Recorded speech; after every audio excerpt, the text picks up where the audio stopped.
Assalamualaikum, nama saya Muhammad Ashraf bin Azmi. Saya dan kemudian saya akan membentangkan tajuk trigonometri dalam seni bina. Yang pertama sekali kita kena tahu apa itu trigonometri. Trigonometri dalam bahasa Yunani adalah trigonon dan juga metro. Bermaksud trigonon ni adalah segitiga dan metro pula adalah ukuran. Trigonometri juga adalah satu cabang matematik yang berkenaan dengan sudut segitiga dan fungsi trigonometri seperti sin, cos dan tangent. Okey, di sini kita ada segitiga yang menggunakan konsep trigonometri. Ini adalah formula asas bagi trigonometri, iaitu SOH, KAH, TOA. Yang bermaksud SOH ni adalah sin theta bersamaan dengan opposite per hypotenuse. KAH pula adalah cos theta bersamaan dengan adjacent per hypotenuse, dan yang terakhir sekali adalah TOA, iaitu tan theta bersamaan dengan opposite per adjacent. Assalamualaikum dan selamat sejahtera. Saya Syakir Zafiri bin Samsul, nombor matris 09 DMB 20F 2014. Kali ini saya akan membentangkan mengenai trigonometri dalam seni bina. Mengapa trigonometri ini diaplikasikan dalam seni bina? Hal ini kerana trigonometri ini dia dapat memastikan bangunan yang dibina itu dengan selamat. Oleh itu tak adalah kemalangan yang berlaku yang berkaitan mengenai rupa dan seni bina bangunan tersebut. Kepentingan trigonometri, macam saya katakan tadi, menjamin kekukuhan suatu bangunan tersebut. Selain itu, trigonometri ni biasanya orang arkitek lah yang mengaplikasikannya. Hal ini kerana arkitek akan mencari nilai suatu sisi atau sudut untuk merancang suatu plan pembinaan. Oleh sebab itu juga memudahkan arkitek untuk mengira jarak dan daya yang berunsurkan penjuru.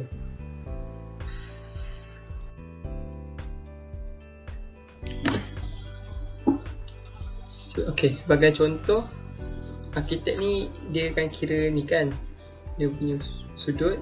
So arkitek perlu mengira sudut persilangan dengan tepat untuk memastikan kestabilan dan keselamatan bangunan tersebut. Arkitek perlu mendapatkan nilai panjang dan tinggi yang jitu untuk menjamin kekukuhan bangunan yang dibina. Contoh seni binaan yang mengaplikasikan trigonometri adalah lengkungan dan kubah. Macam ni kubah lah. Assalamualaikum warahmatullahi wabarakatuh. Saya Faris Iskandar bin Harun Anwar. Saya akan membentangkan tentang trigonometri dalam bidang kejuruteraan selepas dua orang rakan saya tadi, iaitu Muhammad Ashraf dan juga Nur Syakir Zufairi. Berikut merupakan contoh bangunan yang menggunakan konsep trigonometri. Sebagaimana yang kita tahu, gambar daripada rajah paling kiri adalah gambar Eiffel Tower, iaitu menara yang tertinggi di Perancis. Gambar yang kedua pula ialah gambar menara bergambar Petronas, iaitu KLCC di Malaysia, dan juga gambar yang terakhir sekali ialah gambar Taj Mahal yang berada di India. Mengapa saya pilih gambar ni ialah disebabkan oleh ketiga-tiga bangunan ikonik ini, kita boleh mengaplikasikan konsep trigonometri dalam bangunan mereka. Hal ini adalah disebabkan oleh mereka mempunyai struktur yang tinggi dan kita boleh mencari jaraknya dari bawah untuk mengetahui tinggi bangunan tersebut, dan juga kita boleh mengetahui sudut dongak dan sudut tunduk daripada bangunan tersebut. Soalan pertama. Berdasarkan rajah berikut, cari panjang A dan B.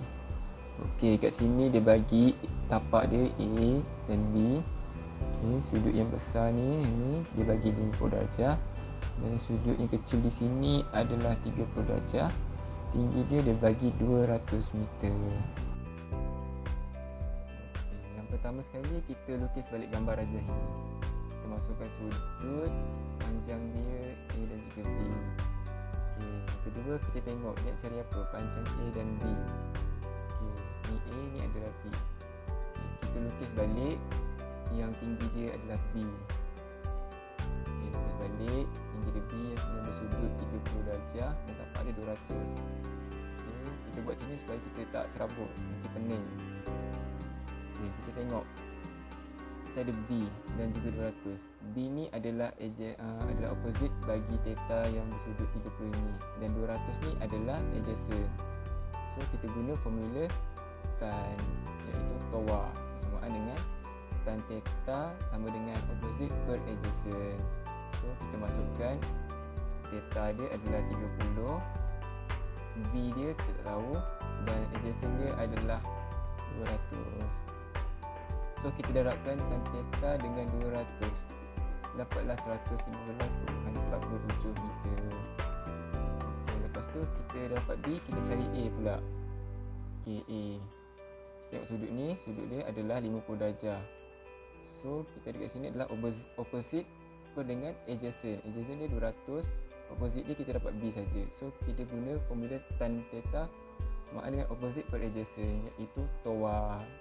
Okey, kita masukkan je theta dia. Okey, theta dia adalah 50. Okey, tan 50 samaan dengan opposite dia. Opposite dia A dan juga B. Okey, B kita dah dapat 115.47. So kita masukkan 115.47 tambah dengan A. Sebab apa? Sebab opposite dia adalah A dan juga B. A dia kita tak dapat, B dia kita dapat. Okay, per dengan adjacent. Adjacent dia berapa? Okay, kita tengok adjacent kat sini adalah 200. So kita darabkan dulu tan 50 dengan 200. Okay, kita dapat 238.35. Okay, kat sini kita gunakan persamaan linear. Kita tolakkan 238.35 tolak dengan 115.47. So kita dapatlah A bersamaan dengan 122.88 meter. Contoh soalan yang ni, dia cerita pasal Encik Zufairi ni dia mendapati tangga kayu dia, ini tangga kayu dia, ke balkoninya ini sudah dimakan nanai. Oleh itu dia berasa nak tukarlah tangga ni. Dia dengan menggunakan kaedah trigonometri, berapakah nilai sudut theta bagi tangga Encik Zufairi tersebut? Okey, dalam pertanyaan saya macam ni. First sekali, theta kita tak tahu berapa, tapi dia ada bagi ni panjang tangga tadi, yang bawah tadi tu adalah 30 meter. So tinggi dia sama dengan tinggi tiang, sebab dia sama panjang, sama tinggi. Oleh sebab tu tinggi tiang sama dengan 20 meter. Oleh sebab tu juga opposite theta adalah 20 meter. Adjustment theta adalah 30 meter. Dengan menggunakan tangent theta, tan theta bersamaan dengan opposite per adjacent. So theta bersamaan dengan 20/30. Dia masukkan nilai ini dalam formula tersebut lah. Dan jadi theta sama dengan inverse tangent, oleh kerana tangent ni dibawa ke sebelah.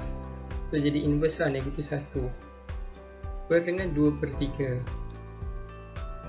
Dan jawapannya adalah 33.7. Okey, seterusnya kita akan melihat contoh soalan yang berasaskan trigonometri dalam bidang kejuruteraan.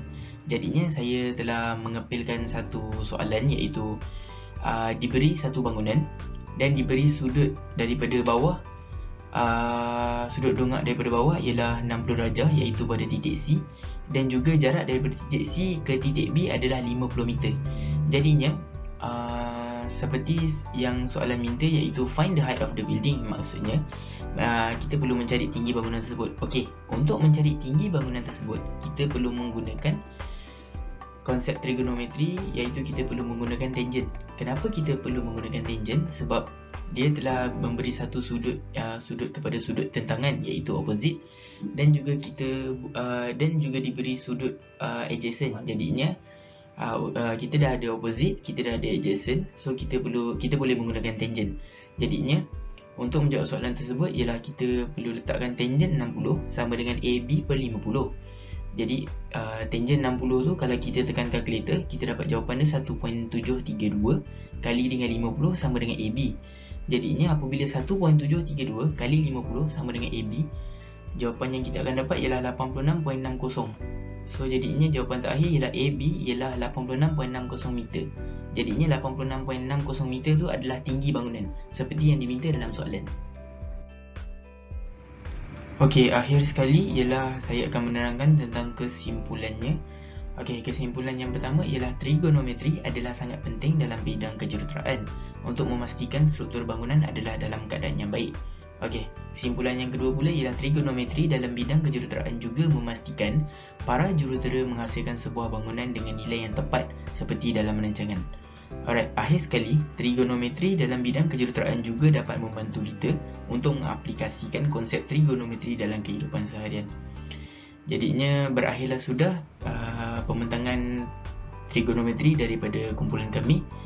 Jadinya trigonometri sangat penting dalam bidang kejuruteraan untuk memastikan sesuatu bangunan tersebut berada dalam keadaan yang baik. Saya sudahi dengan wabillahi taufiq wal hidayah. Wassalamualaikum warahmatullahi wabarakatuh.